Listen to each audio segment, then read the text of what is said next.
Hello students, welcome to my new video and today I am going to start a new topic of class 10 science and physics.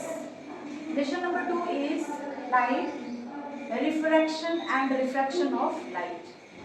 इस chapter के एक नए topic के बारे में हम लोग आज जानेंगे और आज का जो हमारा टॉपिक होगा वो है रिफ्रैक्शन ऑफ लाइट। रिफ्लेक्शन हम लोगों ने पिछले वीडियो में खत्म किया था। रिफ्लेक्शन जो होता है वो मिरर के थ्रू होता है और mirror part of glass whose one side is polished। ठीक है, इतनी बातें आपको याद है। आज हम लोग पढ़ेंगे रिफ्रैक्शन क्या होता है। रिफ्रैक्शन ऑफ लाइट जो है, जिस तरह से रिफ्लेक्शन हो रहा था कि प्लेन सरफेस के थ्रू लाइट जो है bouncing back of light is called reflection. लेकिन यहाँ पे क्या है, refraction of light is the phenomenon of bending. Bending का मतलब होता है मुड़ना, टेढ़ा होना। आप यहाँ पे कुछ भी समझिए, मुड़ना आप यहाँ पे कह सकते हो। ठीक है, bending of light from its original path on entering one medium to another medium. The refraction occurs right at the boundary of two medium. कहने का मतलब ये है ना कि जो लाइट होती है जब एक मीडियम से दूसरे मीडियम में जाती है तो वो बेंड हो जाती है, मुड़ जाती है या कहा जाए टेढ़ी हो जाती है। ठीक है, इसी फेनोमेनन को, इसी घटना को हम लोग रिफ्रैक्शन ऑफ लाइट कहते हैं। ठीक है, यहाँ पे देखिए फिगर बना हुआ है। एक्स वाई जो है, x y is a plane surface. X y जो है ये हमारा एक प्लेन सरफेस है। X y is a plane surface. ठीक है, एक्स वाई जो है प्लेन सरफेस है जो दो मीडियम को अलग अलग कर रहा है। देखिए, this is medium number 1 and this is medium number 2। Medium दोनों ऐसे होने चाहिए जिसमें लाइट जो है ट्रेवल कर सके, लाइट जो है मूव कर सके। ठीक है, तो यहाँ पे हमने दो मीडियम लिया हुआ है, मीडियम 1 एंड मीडियम 2। उसका जो ये लाइन है एक्स वाई, यह जो है एक प्लेन सरफेस है। इसी सरफेस के थ्रू आपका दोनों मीडियम अलग अलग हो रहा है। अगर ये सरफेस ना रहे तो फिर दो अलग अलग मीडियम नहीं रहेंगे। तो ये जो प्लेन सरफेस है एक्स वाई, यही दोनों मीडियम को क्या कर रहा है, अलग अलग कर रहा है। ठीक है, तो लाइट क्या हो रही है, देखिए इस तरह से आ रही है और जैसे आई यहाँ पे बेंड हो गई, थोड़ी सी टेढ़ी हो गई। ये पहला मीडियम है, ये दूसरा मीडियम है। लाइन के नीचे दूसरी मीडियम हो गई, लाइन के ऊपर पहली मीडियम हो गई। लाइट ऐसे आई है और आने के बाद टेढ़ी हो गई, बेंड हो गई। आप देख रहे हैं कि लाइट सीधी नहीं है। और आप ये भी जानते हैं कि light is always moving in straight line. Light जो होती है वो हमेशा एक स्ट्रेट लाइन में मूव करती है, लेकिन फिर भी यहाँ पे क्या हुआ, लाइट जो है टेढ़ी हो गई, बेंड हो गई। इसी घटना को हम लोग कहते हैं रिफ्रैक्शन ऑफ लाइट। क्लियर है?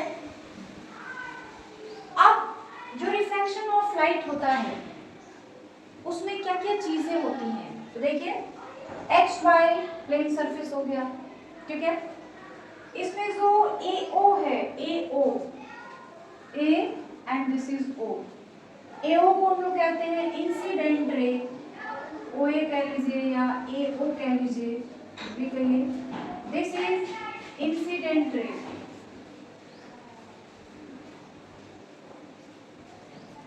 ठीक है, दूसरा OB। OB को हम लोग क्या कहेंगे, OB इज रिफ्रैक्टेड रे। वो भी क्या है, रिफ्रैक्टेड रे। N dash, this is called normal। N dash is normal। ये जो है क्या है, नॉर्मल है। ठीक है, उसके बाद देखिएगा AOM, एक एंगल बनता है ना, AOM। AOM को हम कहते हैं angle I, and angle I is angle of incidence। ANGLE, angle of incidence।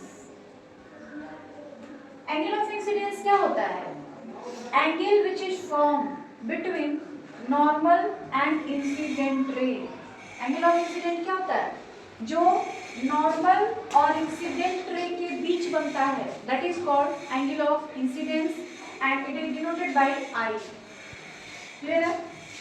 Angle of refraction, तो D O and dash division, D O and dash, this is called angle R and it is known as angle of refraction। इसको हम लोग क्या कहते हैं? Refraction. ठीक है? Reflection में क्या होता था? Angle of incident always equal to angle of reflection. Yes, but इसमें क्या होता है? Angle of reflection is not equal to angle of incidence. उल्टा हो गया। रिफ्लेक्शन में क्या था? एंगल आई एंगल आर के बराबर हो रहा था, बट यहाँ पे क्या है? Angle i not equal to angle r. Angle of incidence is not equal to angle of reflection. Clear है? तो ये हो गया आपका रिफ्रैक्शन। अब ये जो रिफ्रैक्शन है वो कहाँ पर होता है? देखिए, occurs right at the boundary of two medium। Refraction कहाँ पे होता है बेटा? Boundary of the two medium. ये नहीं कि फर्स्ट मीडियम में होगा या सेकंड मीडियम में होगा। कहाँ पे होगा? बिल्कुल बाउंड्री पर, जहाँ से ये बाउंड्री हो गई, नीचे एक अलग मीडियम होगा, ऊपर एक अलग मीडियम होगा। इसी बाउंड्री पर रिफ्रैक्शन ऑफ लाइट होता है। ठीक है? ये नहीं कि एक मीडियम में रिफ्रैक्शन हो या दूसरे मीडियम में रिफ्रैक्शन। ये चीजें क्लियर है आपको? रिफ्रैक्शन क्या है? आगे बढ़ा जाएगा। Now the topic is cause of refraction of light. मतलब ये कि अभी हमने पढ़ा कि रिफ्रैक्शन क्या है। जब लाइट एक मीडियम से दूसरे मीडियम में जाती है तो बेंड हो जाती है। इस घटना को हम क्या कहते हैं? Refraction of light. और रिफ्रैक्शन ऑफ लाइट जो होता है वो लेंस के थ्रू होता है, लेकिन जब रिफ्लेक्शन हम लोगों ने पढ़ा था इसके पहले, वो मिरर के थ्रू होता है। तो अब हम ये जानेंगे कि जो रिफ्रैक्शन होता है, जो रेज एक मीडियम से दूसरे मीडियम में जाती हैं, तो वो क्यों बेंड हो जाती है, क्यों टेढ़ी हो जाती है, उसका रीजन क्या है, क्या उसके कॉज है। ठीक है? देखिए, the basic cause of refraction is change in the speed of light in going from one medium to another. मतलब ये कि जो मेन रीजन है लाइट के टेढ़ी होने का, लाइट के बेंड होने का, लाइट का टेढ़ा होना या बेंड होना ही तो रिफ्रैक्शन है। तो लाइट जब एक मीडियम से दूसरे मीडियम में जाती है तो बेंड इसलिए होती है क्योंकि वहां पे जो दो अलग अलग मीडियम्स हैं उनमें स्पीड ऑफ लाइट अलग अलग है। मान लीजिए यह जो हमारा है सरफेस है, ऊपर एक मीडियम है और नीचे जो है दूसरा मीडियम, तो दो अलग अलग मीडियम्स हैं। अब दोनों मीडियम में जो लाइट की स्पीड है वो सेम नहीं हो सकती है। अलग अलग मीडियम में लाइट का जो स्पीड होता है वो अलग अलग होता है। ठीक है ना? जैसे मान लीजिए आप जानते भी होंगे या हो सकता है न भी जानते हो, तो जो एयर होता है, एयर में स्पीड ऑफ लाइट जो होता है 3 × 10 के पावर 8 मीटर पर सेकेंड होता है। एयर में कहिए या वैक्यूम में भी आप कह सकते हैं, जो स्पीड ऑफ लाइट होता है वो कितना होता है? 3 × 10 के पावर 8 मीटर पर सेकेंड। अब लाइट के लिए मीडियम आपके पास तीन ही है, एक एयर है, दूसरा ग्लास है एंड तीसरा वाटर है। वाटर में भी लाइट मूव कर सकता है, ग्लास में भी मूव कर सकता है एंड जो एयर है उसमें भी मूव कर सकता है। तो एयर में जो स्पीड ऑफ लाइट होती है या वैक्यूम में जो स्पीड ऑफ लाइट होती है वो फिक्स होती है and that is equal to 3 × 10 के power 8 metre per second. Glass में जो स्पीड ऑफ लाइट होती है वो कितनी होती है बेटा? ग्लास में होती है स्पीड ऑफ लाइट 2 × 10 के पावर 8 मीटर पर सेकेंड। बेटा इसको याद रखिएगा हमेशा। ग्लास में जो स्पीड ऑफ लाइट होती है वो कितनी होती है? 2 × 10 के power 8 metre per second. And water में कितनी होती है बेटा? वाटर में जो होती है 2.25 × 10 के पावर 8 मीटर पर सेकेंड। यही 3 मीडियम्स है जिसमें लाइट जो होता है मूव कर सकता है, और इन तीनों मीडियम में जो स्पीड ऑफ लाइट है वो अलग अलग होता है। ठीक है? तो रिफ्रैक्शन ऑफ लाइट का मेन रीजन है यही कि लाइट की जो स्पीड्स होते हैं अलग अलग मीडियम में अलग अलग होता है, मेन रीजन यही है। ठीक है, अब देखिए एयर जो है उसमें स्पीड ऑफ लाइट सबसे ज्यादा है, ग्लास जो है उसमें स्पीड ऑफ लाइट सबसे कम है, और वाटर में स्पीड ऑफ लाइट ग्लास से थोड़ा ज्यादा है लेकिन एयर से थोड़ा कम है। रीजन क्या है? रीजन मेन है सॉलिड, लिक्विड एंड गैस। जो आपका एयर है ना वो गैस है, जो लिक्विड है वो वाटर है, और जो सॉलिड है वो ग्लास है। तो जो गैस होता है उसमें स्पीड ऑफ लाइट ज्यादा होता है, वाटर यानी जो लिक्विड होता है उसमें स्पीड ऑफ लाइट कम होता है, और सॉलिड उसमें स्पीड ऑफ लाइट बहुत ही कम होता है, मतलब सबसे कम होता है। आप देख भी सकते हैं, यह एक्सपेरिमेंटली शो भी किया गया है कि जो एयर में स्पीड ऑफ लाइट इतनी है, ग्लास में इतनी है एंड वाटर में इतनी है। तो ये रीजन क्या है? तो देखिए आपने पढ़ा होगा properties of solid, liquid and gas. Solids में क्या होते हैं, जो पार्टिकल्स होते हैं काफी एक दूसरे के क्लोज होते हैं। गैस में क्या होता है, जो पार्टिकल्स होते हैं काफी दूर दूर होते हैं। मान लीजिए ये हमारा एयर है, ठीक है, air is also a gas. इसके जो पार्टिकल्स होंगे उनके बीच काफी डिस्टेंस होगा, ठीक है। लेकिन जो सॉलिड होता है, ये हमारा ग्लास जो है सॉलिड है, ठीक है, और इसके जो पार्टिकल्स होते हैं ना उनमें गैप बड़ा कम होता है, बहुत ही कम या ना के बराबर मान सकते हैं आप। सबसे कम गैप जो होता है ना वो सॉलिड में पाया जाता है, ठीक है, ऐसा आपने पढ़ा होगा। अब आप सपोज करिए कि आप किसी सड़क पर जा रहे हैं, ठीक है, एक सड़क ऐसा है, आप बाइक से हैं, आप किसी सड़क पे जा रहे हैं, और एक सड़क ऐसा है जहाँ पे बहुत ज्यादा ट्रैफिक है, बहुत ज्यादा जाम लगा हुआ होता है। तो वहां पे क्या होता है, सभी गाड़ियां एक दूसरे के काफी क्लोज होती हैं, जैसे यहाँ पे सॉलिड में है, सभी पार्टिकल्स काफी क्लोज हैं एक दूसरे के। तो वहां पे आप जाएंगे जहाँ पे बहुत ज्यादा ट्रैफिक होता है, आपकी गाड़ी की स्पीड अपने आप कम हो जाएगी, आपको कम करना पड़ेगा। तो वहां पे क्या हो गया, आपके जो गाड़ी का स्पीड है वो कम हो गया। क्यों कम हो गया? क्योंकि वहां पर उस सड़क पर जो गाड़ियों का ट्रैफिक है वो बहुत ज्यादा है, गाड़ियां काफी एक दूसरे से चिपकी सी हैं, उनके बीच गैप बहुत ही कम है। आप चाहे तो इधर उधर से भी अपने बाइक को निकाल नहीं पा रहे, जगह ही नहीं है। तो वहां पे आपकी गाड़ी का स्पीड जो होगा अपने आप कम हो जाएगा। तो वही चीज यहाँ पर भी होता है। ग्लास जो है ना सॉलिड है, दो पार्टिकल्स के बीच गैप बहुत ही कम होता है, या कहा जाए 9 के बराबर होता है। दो पार्टिकल्स के बीच गैप होता ही नहीं है। लेकिन ऐसा कहेंगे नहीं होता है तो फिर लाइट मूव कहाँ से करेगी, तो इसलिए गैप होता है बहुत ही कम। तो वहां पे लाइट की स्पीड जो होती है अपने आप घट जाती है, क्योंकि वहां पे डेंसिटीज होते हैं ना पार्टिकल्स के बहुत ज्यादा हो जाते हैं, दो पार्टिकल्स आपस में काफी चिपके होते हैं, काफी क्लोज होते हैं, इसलिए स्पीड ऑफ लाइट जो होता है घट जाता है। लेकिन एयर में क्या है, एयर तो एक गैस है, या लिक्विड भी अगर आप ले लें, तो उसमें क्या होता है कि जो पार्टिकल्स होते हैं उनके बीच गैप बहुत ज्यादा होता है। अब आप भी किसी ऐसे सड़क पे गए हैं जहाँ पे ट्रैफिक होता ही नहीं है, एकदम खाली सड़क होती है, तो वहां पे आप क्या करेंगे, अपनी गाड़ी का स्पीड खुद बढ़ जाएगा, आप खुद ही बढ़ा देंगे। तो वही घटना लाइट के साथ भी होती है। जब लाइट किसी सॉलिड मीडियम में मूव करता है तो उसका स्पीड अपने आप घट जाता है, क्योंकि पार्टिकल्स के बीच गैप नहीं होता है, या गैप जो होता है बहुत ही कम होता है। लेकिन गैस में और लिक्विड में लाइट का स्पीड अपने आप बढ़ जाता है। क्यों? क्योंकि वहां पर जो दो पार्टिकल्स होते हैं गैस के या लिक्विड के, उनके बीच गैप थोड़ा ज्यादा होता है, सॉलिड से ज्यादा होता है, इसलिए सॉलिड में स्पीड ऑफ लाइट सबसे कम होता है, गैस में स्पीड ऑफ लाइट सबसे ज्यादा होता है। आगे बात समझ में? तो लाइट के बेंड होने का मेन रीजन यही है, स्पीड ऑफ लाइट।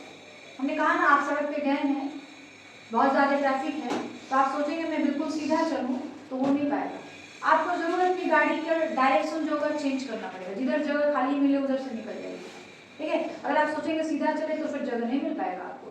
तो वही चीज है कि जब लाइट एक मीडियम, अच्छा, जहाँ पे पार्टिकल्स काफी क्लोज होते हैं उसको हम लोग कहते हैं डेंसर मीडियम, यानी ग्लास कैसा मीडियम है, डेंसर मीडियम है। डेंसर मीडियम वो होता है जिसके जो पार्टिकल्स होते हैं काफी क्लोजली एक दूसरे से चिपके हुए होते हैं।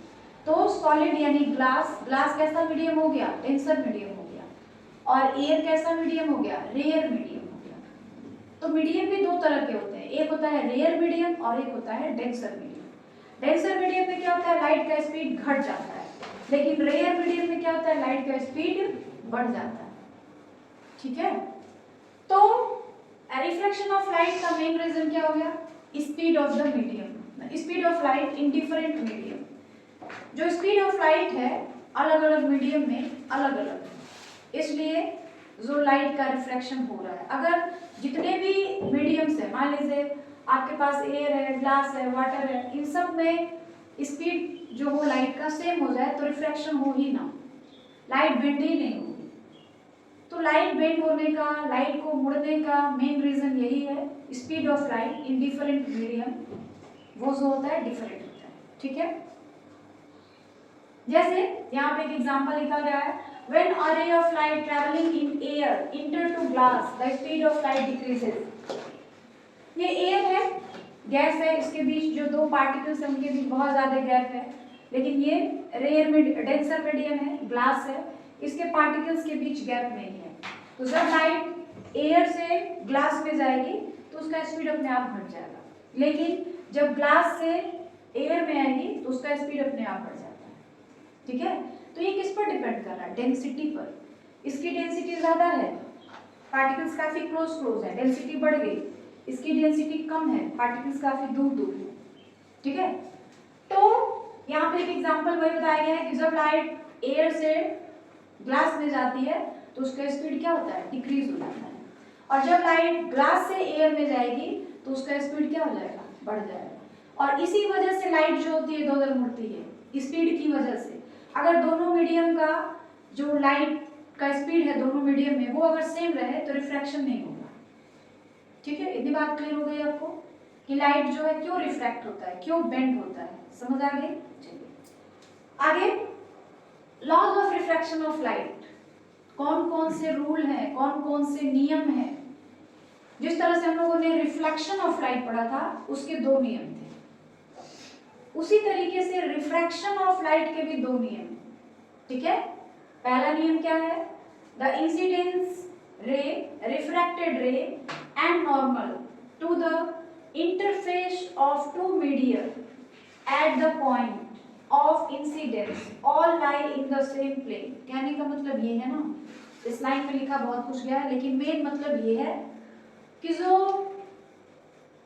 इंसिडेंट रे होता है, रिफ्रैक्टेड रे होता है एंड जो नॉर्मल होता है, वो तीनों सेम प्लेन पर लाई करते हैं। जैसे ये हमारा प्लेन था x y, this is normal, this is incident ray and this is refracted ray, यही था ना। तो normal, incident ray and this is refracted ray, तीनों कहाँ लाई कर रहे हैं, एक ही प्लेन पर लाई कर रहे हैं। तो पहला रूल यही है कि incidence ray, refracted ray and normal to the interface of two media. इसका मतलब यही है कि जहां पे जिस सरफेस के थ्रू दो मीडियम अलग अलग हो रहे हैं, तो यही एक्स वाई जो है ना हमारा सरफेस, इसी की वजह से दो मीडियम अलग अलग हो रहे हैं। अगर ये लाइन ना रहे, प्लेन सरफेस ना रहे, तो दोनों मीडियम अलग अलग नहीं हो पाएंगे। तो वही कहा जाए कि जो इंसिडेंस रे होता है, रिफ्रैक्टेड रे होता है एंड जो नॉर्मल होते हैं, वो सभी के सभी एक ही पॉइंट पे और एक ही प्लेन पर लाई करते हैं। ठीक है, आई बात समझ में। दूसरे बारे में पढ़ा जाए।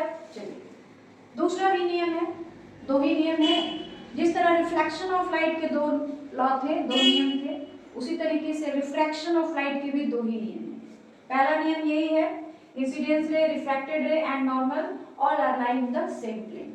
दूसरा क्या है, the ratio of sine of angle of incidence. मतलब आपने पढ़ा होगा ट्रिगोनोमेट्री में, आप अगर हो सकता है 9वीं पढ़े हो, उस चैप्टर तक आप ना पहुंचे हो, चैप्टर नंबर 8 है शायद क्लास 10th के एनसीईआरटी की बुक में। तो वहाँ पे ट्रिगोनोमेट्री में आपको बताता है sine theta, trigonometric ratio, sine, cos, tan, sec, cosec and cotan उसको हम बोलते हैं, कॉट बोलते हैं। तो 6 ट्रिग्नोमेट्रिक रेशियो होते हैं। तो उसमें जो साइन होता है, sine of angle of incidence, angle of incidence को लोग आई बोलते हैं। Sine of angle of incidence मतलब साइन आई, यही ना है। एंगल आई जो है वो एंगल ऑफ इंसिडेंस है, और साइन ये साइन है। तो ये लाइन ये लिखी गई है, sine of angle of incidence to the sine of angle of refraction is constant. अब यहाँ पे if I is angle of incidence and R is angle of refraction, then sin I by sin R is equal to constant। ये दूसरा rule है। और दूसरा rule क्या है? sin I by sin R is equal to constant। मतलब ये यहाँ पे एंगल I होता है, ये हमारा नॉर्मल है, n डैश नॉर्मल है, ये xy हमारा प्लेन है, दिस इज इंसिडेंट रे, इंसिडेंस रे बोलते हैं इसको, और इसको हम बोलते हैं रिफ्रैक्टेड रे। ठीक है, ये एंगल I हो गया और यहाँ जो है एंगल R हो गया। ठीक है, दोनों का अगर साइन लिया जाए, I का भी और R का भी, दोनों का अगर साइन लिया जाए मतलब साइन I, और फिर दोनों को डिवाइड कर दिया जाए, sin I by sin R is equal to constant। जब इन दोनों को भाग दिया जाता है, I एक एंगल है, R भी एक एंगल है, और ये दोनों एंगल इक्वल नहीं होंगे। हमने आपको पहले ही बताया था कि रिफ्लेक्शन में एंगल I और एंगल R इक्वल होते हैं, बट रिफ्रैक्शन में एंगल I और एंगल R इक्वल नहीं होते हैं। तो ये दोनों एंगल्स हैं, और दोनों का अगर हम साइन लेके डिवाइड करें तो जो नंबर आएगा दैट इज अ कांस्टेंट। मतलब जो आएगा नंबर, जैसा भी नंबर हो, वो जो आएगा वो कांस्टेंट होगा, and this constant is called refractive index of the second medium with respect to first medium. यहाँ पर sin I by sin R जो भी वैल्यू आएगी उसी का नाम है रिफ्रैक्टिव इंडेक्स। उसी का नाम है क्या? Refractive index. Second law is also called Snell's law of refraction. ये जो सेकेंड लॉ है ना, सेकेंड लॉ को लोग शॉर्ट में बोल देते हैं sin I by sin R is equal to constant। ये सेकेंड लॉ हो गया। ठीक है, लेकिन उसको अगर हम लोग लैंग्वेज में लिखे तो ये पूरी लाइन लिखनी पड़ेगी आपको। शॉर्टकट में हम लोग कहते हैं सेकेंड लॉ ऑफ रिफ्रैक्शन क्या होता है? sin I by sin R is equal to constant। तो ये sin I by sin R is equal to constant जो है, सबसे पहले इसकी डिस्कवरी या कहा जाए इसको डिराइव किसने किया था? स्नेल्स नाम के साइंटिस्ट ने किया था। और कब किया था? इन 1621 में। इन 1621 में ये उन्होंने डिराइव किया था कि sin I by sin R जो होता है एक कांस्टेंट होता है। तो इसको उन्होंने डिराइव किया, इसीलिए इस नियम का नाम भी पड़ गया Snell's law of refraction of light. यानी अब ये होता है कि स्नेल्स लॉ क्या होता है? तो sin I by sin R is equal to constant, this is Snell's law। इसी को हम लोग क्या कहते हैं? Snell's law बोलते हैं। ठीक है, तो ये सारी चीजें क्लियर हो गई आपको कि कॉज ऑफ रिफ्रैक्शन क्या है एंड लॉ ऑफ रिफ्रैक्शन क्या है। क्लियर है?